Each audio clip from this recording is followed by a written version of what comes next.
The one and only, One Big Bondok! Yee! Ano na? Kamusta ka na? Magkukwentuhan kami ulit. Formal. Magandang hapon po sa inyo, Miss Aiko. Very politician kang Miss Aiko na naman tawag mo sa akin. Visit ka. Talaga ba, Miss Aiko?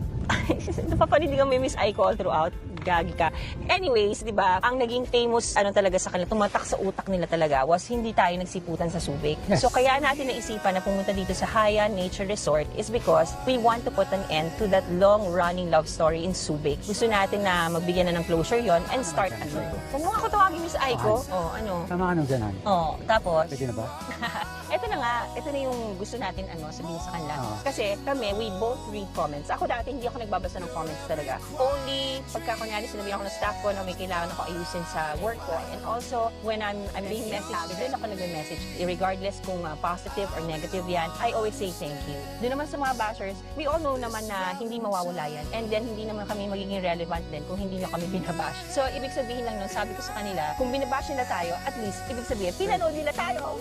Yes, yes! Diba? Thank you sa mga naman talaga. Sa kami, guys, kung ano lang yung what you see is what you get, diba? So, kung may maganda o pangit na comment, thank you na rin. Oh, thank you. Tulad nga nung dati, diba, may nagko-comment, tumayo ka. Oh, no, hindi ko nakita dahil una sa lahat, galing sa likod yun. At saka hindi naman talaga ako nakakabay sa kanila sa chair. Ito, pagit na ako. Oo. Pero ito, And tandaan niyo po, sa mga nanonood, hindi ko lang po siya kakilala kahapon. 29 years ko na po siyang kakilala. So, meron po kami na build na foundation even stage. So, ibig sabihin nga, di ba, sabi ko, I just be wasting my time getting to know someone who I barely know. When One Mig is here, for me, alam ko lahat, sinabi ko na nga sa inyo, alam ko lahat ng past niya, and I was willing to accept it. Because it comes with the package eh. Pagka nagmahal ka, kailangan tanggapin mo kung ano yung karugtong ng past niya. Kasi it's something that cannot be deleted or erased. Si Google nga, di ba, nahihirapan mag-delete ng mga pictures natin ayaw na makita. So same din sa amin, mga normal na buhay namin. Meron kami mga gustong i-edit, pero when you come to think of it, mas okay na lang na dumaan yun sa buhay namin because it made us a stronger individual. More mature. Oo.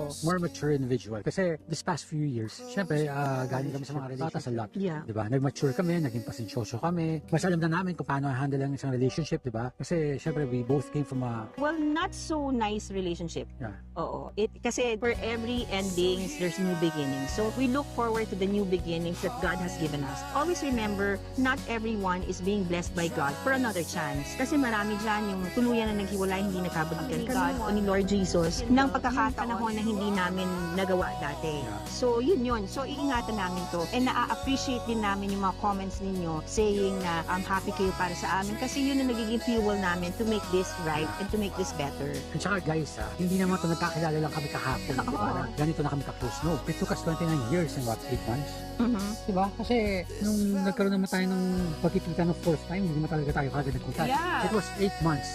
8 months kami nasa phone lang. Talagang we were making it sure na hindi kami On rebound. Diba? Kumbaga talagang we made sure na wala nang feelings sa ex niya, wala nang feelings sa ex ko. So parang talagang binagay na talaga sa right time. Kumbaga dati kami nagkikita pero hindi niya, pinagkita lang niya kami pero hindi pa yung time para maging kami. Kumbaga binigyan na kami ng partners kung saan kami magmamature at pati matututo. And I think those partners trained us para dito sa relationship namin na parating. Hinanda kami talaga. Hinanda kami. Kaya nga ngayon, mas mature na kami, mas alam na namin kung paano i-handle yung relationship and hindi kami nagmadali kasi pagdating ko galing States, Hindi pa kami hindi pa kami nakita. nakita. Talagang hinihintay namin talaga yung first YouTube interview. Hindi kami una nakita. After nun, doon na, sunod-sunod na yung pagkikita namin. At saka, if I may add, napansin mo, bago itong lahat ng to, inayos namin lahat. Like with my family, I introduced Tina and my mom, my brother Angelo, pakilala na sa US. So, Kami ngayon, took us 29 years, but it's free. Dahil kasi we know this is blessed by God. yeah, And since this is blessed by God, pinang-iingatan namin yun. sobra. And bago kami may gawin, lagi namin pinagdadasal yung lahat.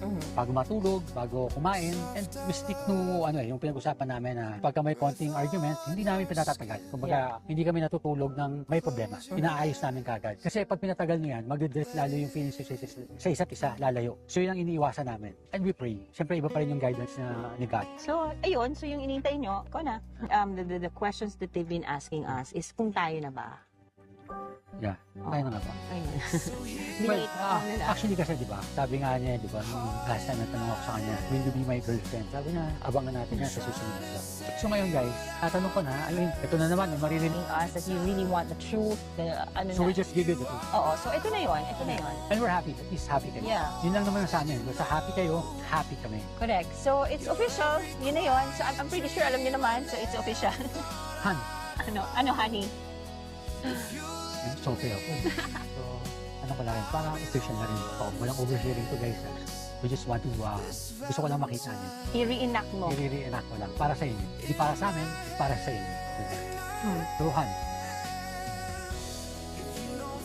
will you marry me? Yun naman talaga. Akala ko will you be my girlfriend. Ba't hindi mo na naman? Sandali, hindi ako handa. Ano di ba? Sandali, hindi ako handa. Ano di ba? Doon muna sa girlfriend. Oo, ano ka ba? Yes! Yes! Yes! Kami na We po. are officially together. Oo. Diba? Aminin ba natin yung date? Hindi na. Hindi naman. Oo. Basta we are officially together. Yeah. So, dun sa mga nangangarap pa kay Miss Aiko, yung mga gusto pumapel, sorry guys. Sorry, mayors, councilors. Kasi magbagit ang pangalan. Sorry, may nanalo na. Isang hamak na businessman. Oo. Na nagmamahal mo. Nagmamahal ko Nang tapat. ng tapat. Kasi ikaw ang destiny ko. Sabi mo nakaraan sa vlog mo that I am in your end game. Yeah, I'm doing my best talaga. And I know, as God, as our orchestrator of everything, He started something beautiful. And we're gonna end this Yeah. beautifully also. Eto na, ang aking now boyfriend, Juan Mig Bondo!